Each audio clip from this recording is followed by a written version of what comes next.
Hello everyone and welcome to Willow Cove Crafts, my channel here on YouTube where I talk about knitting and sewing and my other crafty endeavors. My name is Emily and today's video is about everything I worked on in the month of February.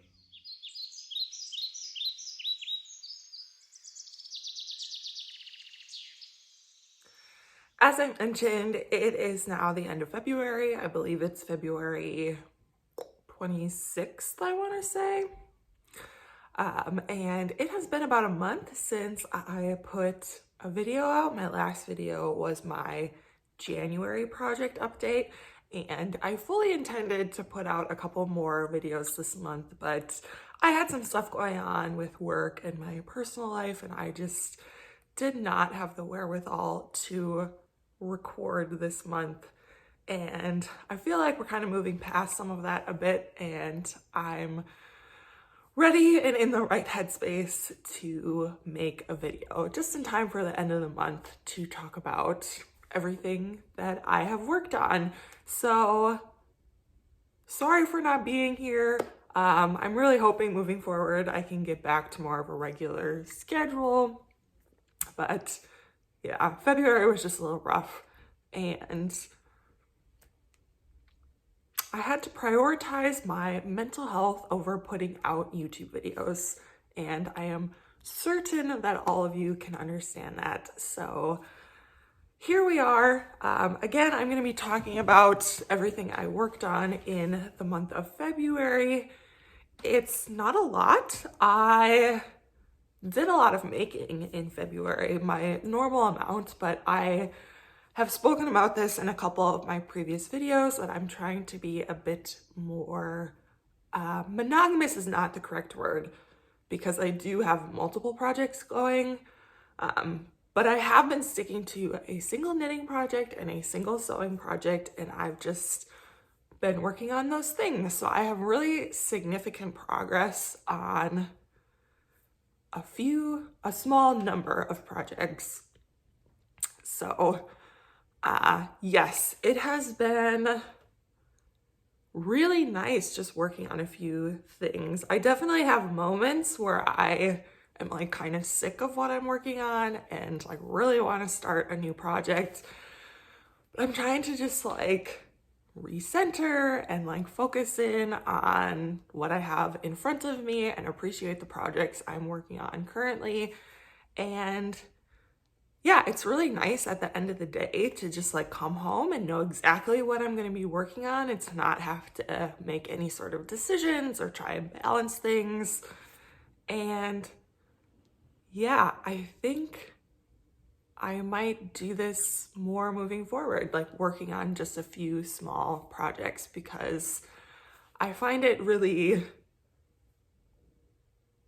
I keep wanting to use the word like clarifying, like my brain is just a lot less like all over the place when it comes to my making when I just work on one thing, and I've been really enjoying that. Not all the time, again, I'm really tempted sometimes to cast on new projects or start new projects, but all in all, I've really been enjoying the simplicity of just having a few projects on the go. So all that to say is I do think this episode's going to be pretty short because I don't have a lot of things to talk about, but I'm definitely going to catch you up on what I worked on this month. I will start off today with what I am wearing. So last month I sewed this sweatshirt. This is the Toaster Sweater by Sew House 7 Patterns. It's a raglan construction with this cozy like mock turtleneck, funnel neck type detail. It's got these really nice long cuffs. I sewed this out of a waffle fabric that I purchased off Etsy. I can't remember the shop name, but I'll link it below. They had a lot of really great fabrics. I bought quite a bit from them, including this fabric. And yes, I have been wearing this a ton. Again, I made it right at the beginning of January. I think I sewed this on New Year's Day. So I've had it for about 2 months and I've gotten a ton of wear out of it. It washes really easily. Every time I've washed it, the inside is kind of fuzzy, and it's just like been fluffing up and getting more and more cozy, and it's just been a really great winter wardrobe staple. So I definitely plan on making some more of these sweatshirts. Probably not anytime soon. I'm getting more and more into, it feels so silly saying this because it's the end of February, but like summer clothes. I'm thinking about the things I want to make for the summer months. So again, I'll probably make some more of these like once it starts getting cold again. But it's been a really great pattern. I've been wearing this a ton. I would love to make some more in some other colors, and it did come together very quickly. So I sewed this, I cut out the fabric and sewed this in less than a day.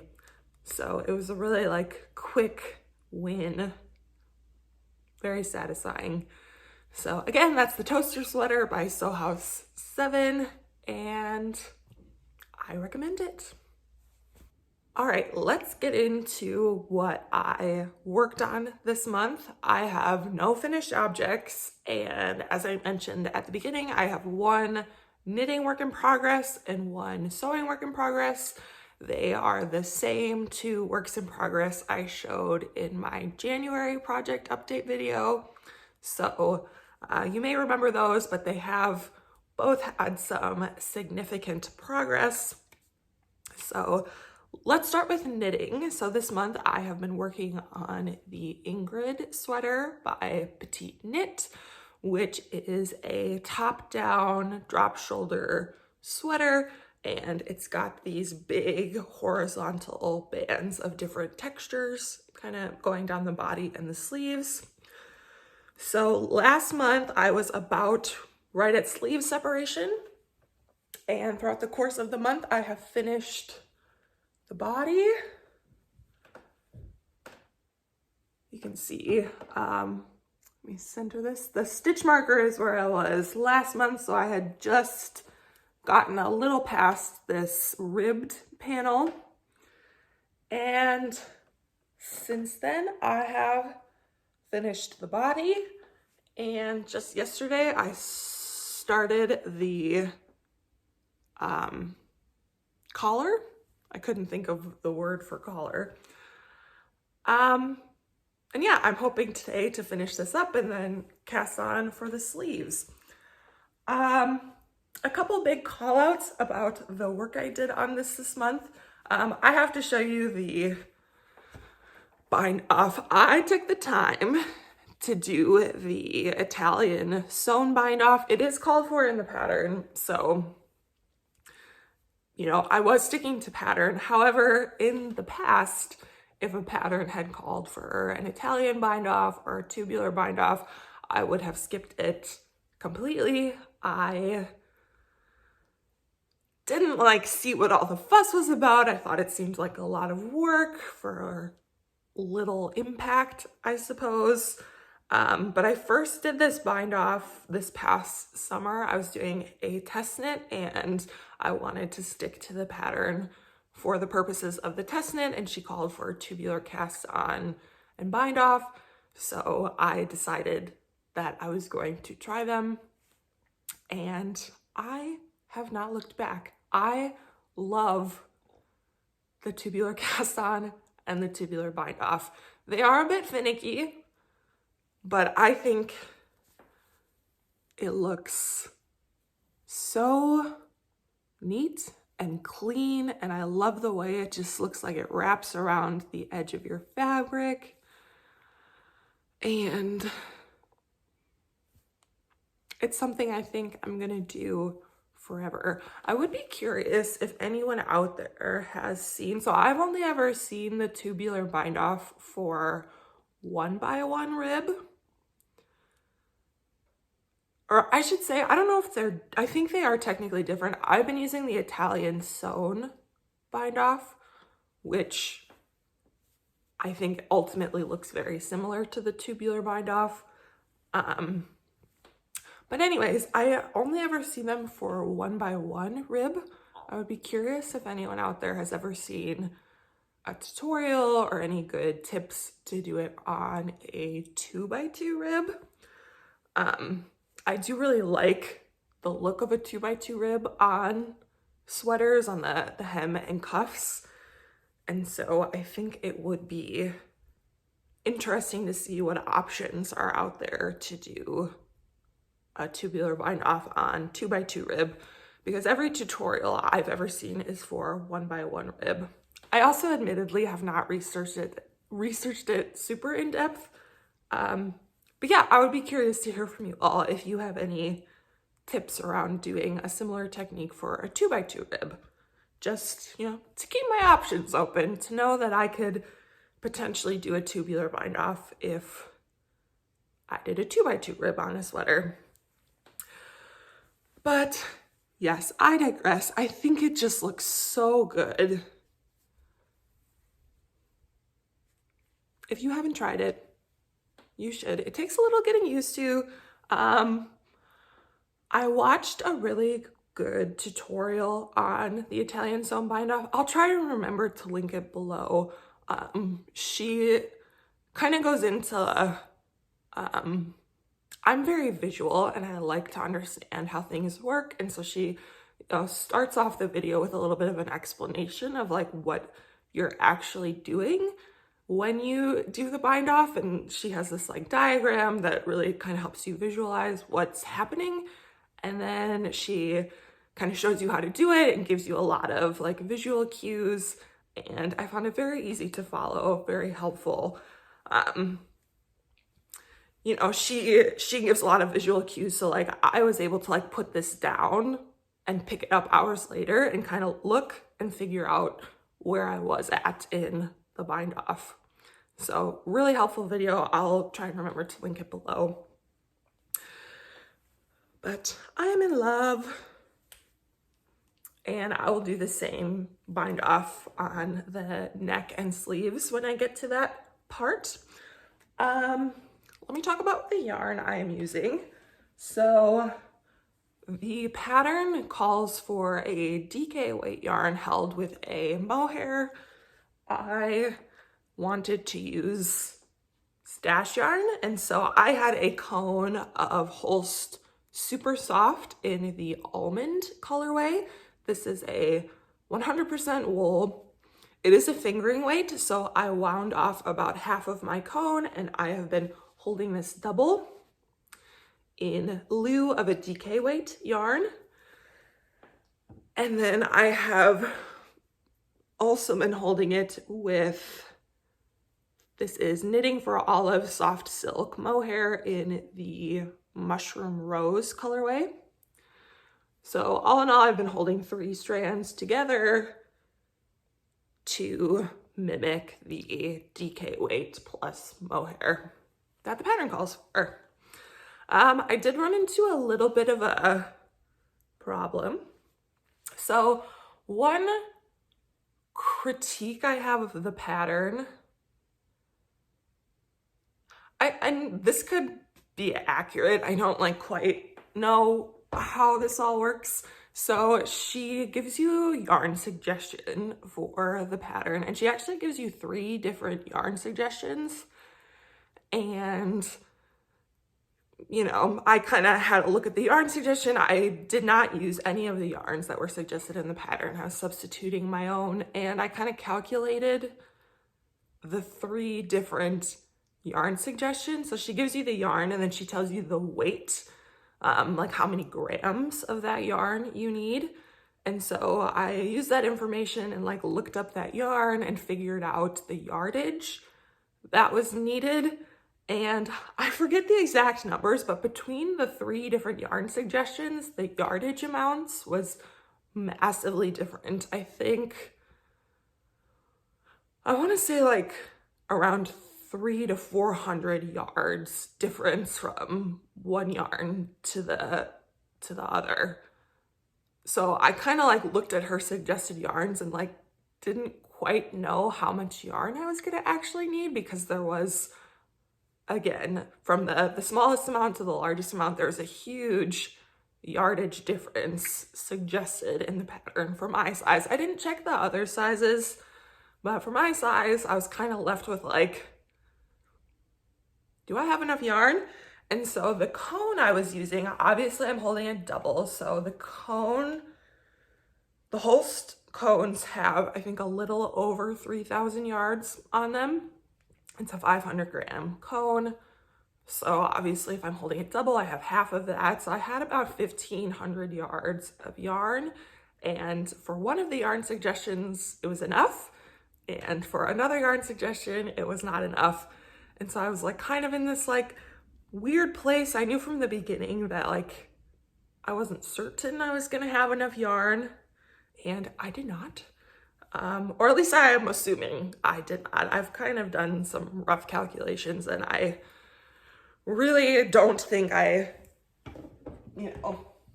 this is what I have left, and I still have to knit 2 sleeves. So I was pretty certain I was gonna run out of yarn. It's not a huge problem because Holst Supersoft is pretty readily available to me. So I did buy an extra 100 grams, and it also comes in these like little 50-gram cakes. So I bought 2 of these. Again, this is the Almond colorway. And I knew that this would probably happen, and there's nothing I can really do about it. I don't know if you're going to be able to really see on camera. Not really. My original yarn is much more yellow than this new yarn. I knew that I was going to get a different dye lot. I bought this cone like a year or 2 ago, so the chances of getting the same dye lot were pretty non-existent. Like, it just wasn't gonna happen. Yeah, I don't think you can really tell, but in real life, this one is just a little bit more yellow than this one. So that is a little bit of a bummer. I ultimately think they're not so different. Like, I think unless you're like really looking for it, you probably wouldn't notice that they were different. But my plan to kind of smooth that out a little bit is I'm gonna finish the neckline. So this the entire body of the sweater is knit out of my original cone. And then once I cast on for the sleeves, because I'm holding 2 strands of the Holst, I'm gonna hold 1 strand of the original yarn and 1 strand of the new yarn. And then obviously I'll continue to hold a strand of the Mohair, and I'm hoping that that just kind of blends it a little bit more, and that ultimately, and I'm going to be doing it on the sleeves, which are a separate kind of part of the sweater anyways. And so I'm hoping by holding my old yarn with the new yarn, even though the dye lots are different, it'll just kind of blend and you won't really be able to tell that this yarn is a slightly different color. Ultimately, I'm not super bothered. There's nothing I can really do to change it. I knew when I started this sweater that I might not have enough yarn. So yes, all in all, I think if you're gonna knit the Ingrid sweater and you're kind of deciding what yarn to use and how much to get, I would get more.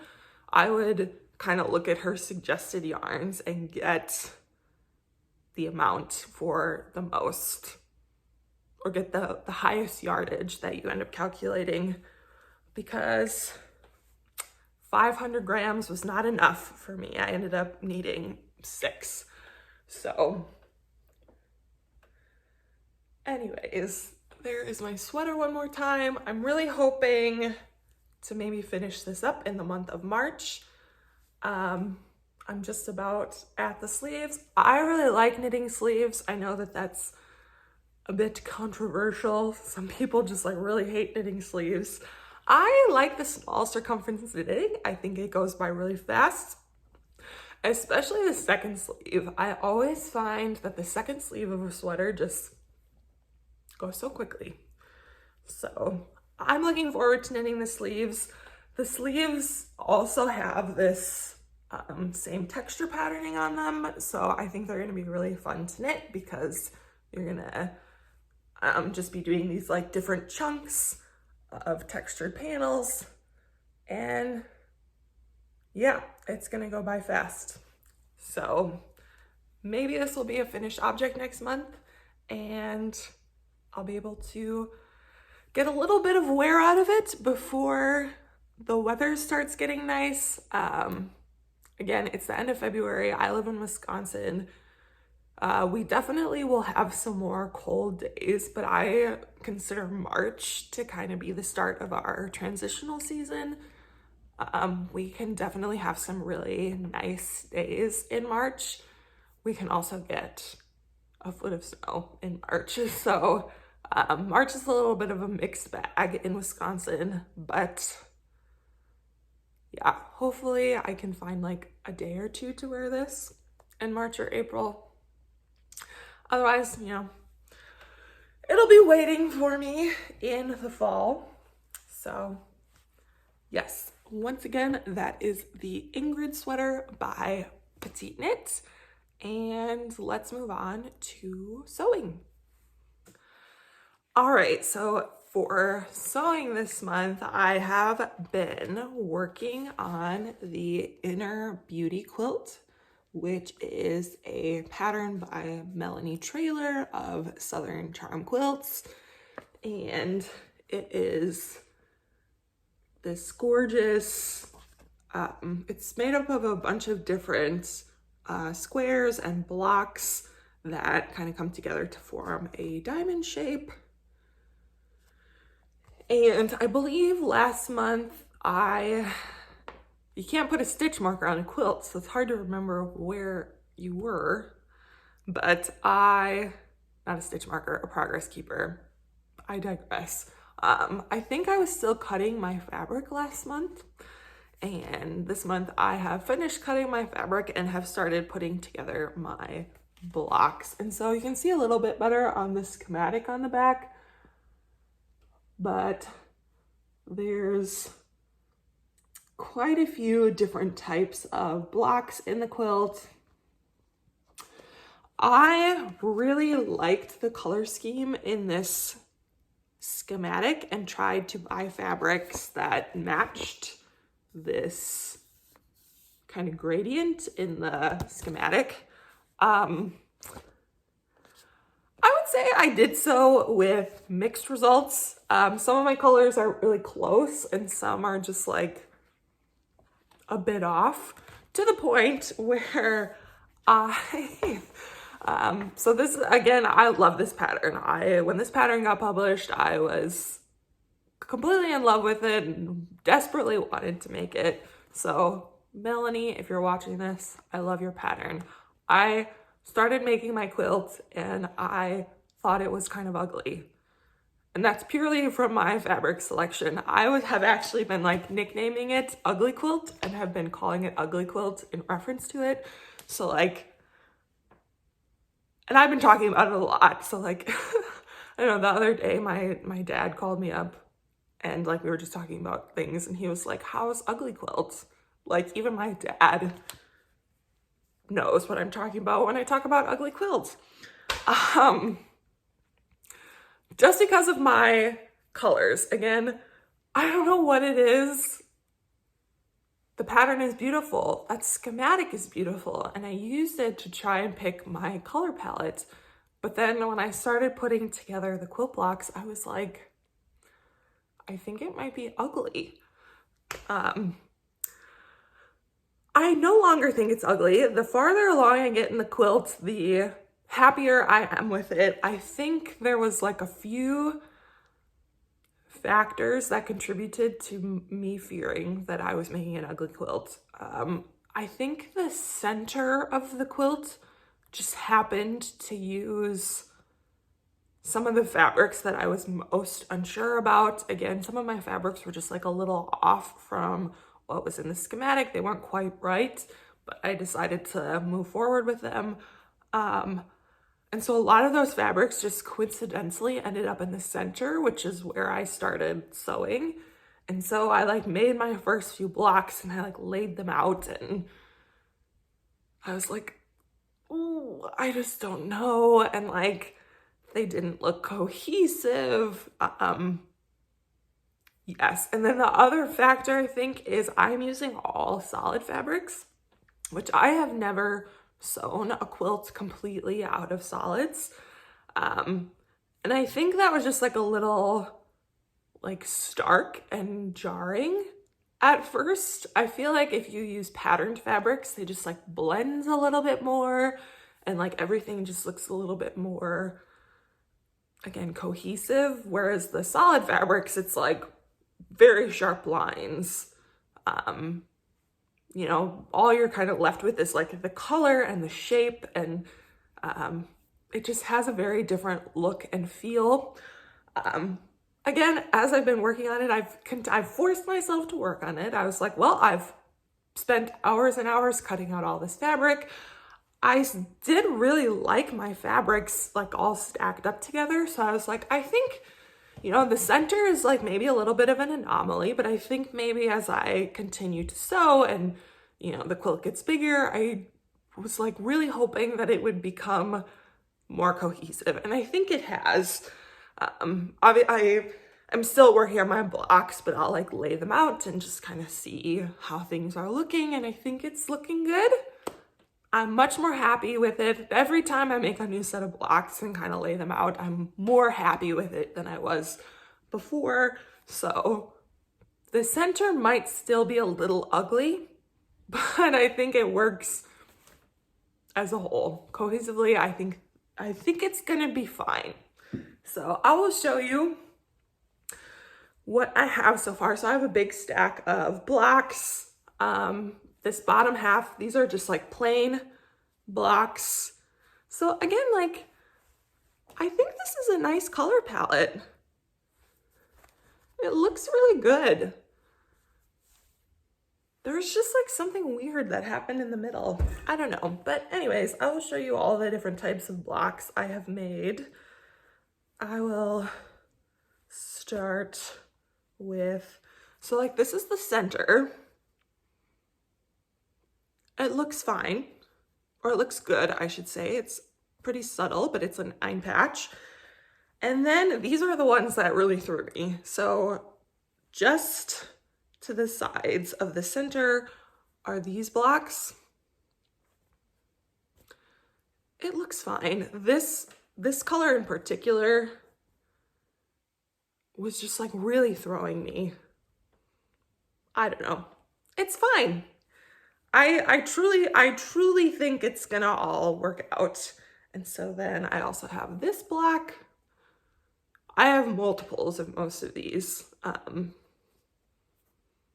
been doing a lot of chain piecing, so I've been like putting together all of the blocks of the same type simultaneously. So I've got those, just trying to keep myself organized. I've got these 9 patches. I really liked these ones. They're so subtle and I think just soft. This was when I made these and I was like, okay, I think everything's gonna be fine. And then I really liked these stars. Once I kind of introduced this brick red, that too made me feel a lot better. Like it was just this like pop, and I think it like really drew the eye, and I think it looks really nice. So that was everything I sewed this month. Again, I've got a big stack going. I've made multiple of all of those blocks, and yes, I have another set of, these are called sawtooth stars, in case you are unfamiliar with sewing blocks, but I have another set of sawtooth stars to make. These are definitely the most time intensive. So I have one more set of those to make, and then I have 3 other sets of blocks to make, which I think are gonna come together a lot more quickly once I kind of get through making the stars. And then I'll be ready to start assembling all the blocks, which I think is the most exciting part. And then Something else that I think will help make it look a little bit more cohesive is the quilting itself. I've been kind of talking with my mom a bit about how I want to quilt it. My mom, I think I've mentioned this before, my mom is like an expert quilter. She's very talented. She's probably watching this, or like, I'm curious to see if she's watching this. Mom, I think you're very talented. But my mom has a big long arm quilting machine, so I'll probably use that to quilt it. And I'm trying to decide if I want to like do an all over pattern, or if I want to be like really fancy and kind of do something different for the different types of blocks. But ultimately the quilting I think is gonna add some like texture and pattern to the solid fabrics, and I think that will help also like make it more cohesive and blend. Yes, I'm still like not 100% sold, but I'm feeling like 90% positive that this quilt will actually look good when it's done. It's been, I use it as a term of endearment. I do think it's maybe not going to be the prettiest quilt I've ever made, but it'll be interesting. I sent a picture of it to one of my friends and I was like, I think it might be ugly. And she was like, it definitely has character. And I was like, that is like the Midwest nice way of saying that you also think it might be ugly. So at this point, I'm gonna finish it. My dad has told me that if it's ugly, he will take it from me. He would love a quilt that I have made, even if it's ugly. And yeah, we'll see how it goes. I think it's gonna be fine though, but it's just like something that I kind of laugh about and joke about with the people in my life, that I'm working on an ugly quilt. And again, it's not the pattern. The pattern is gorgeous. It is purely my fabric selection. So yes, I'm very excited to start putting the blocks together and see like the whole thing come together. I think that'll be really telling of how it all kind of will look in the end. So yes, that is the Inner Beauty quilt, otherwise known as Ugly Quilt. All right, and that is everything I have worked on this month. I'm hoping to release another video in a couple weeks. I'm really hoping to start doing, I've been doing a few like topic-based videos the last couple months. So I think like a good schedule, and the schedule I'm trying to get into is to do like more of a topic-based video mid-month, and then my project update videos at the end of every month. So hopefully in the middle of March, I'll have some sort of fun, like I say topic, like my whips series. If you watch that one, I would consider that more of a topic-based video. It's not about my projects specifically, but there's like a theme to the video. So yes, a topic-based video mid-month, and then project updates at the end of each month, I think would be a fun schedule to get into. So hopefully you enjoyed today's video. If you liked it, please give it a thumbs up, leave a comment, subscribe, all that good stuff, and I will chat with you again in a few weeks. Bye everyone.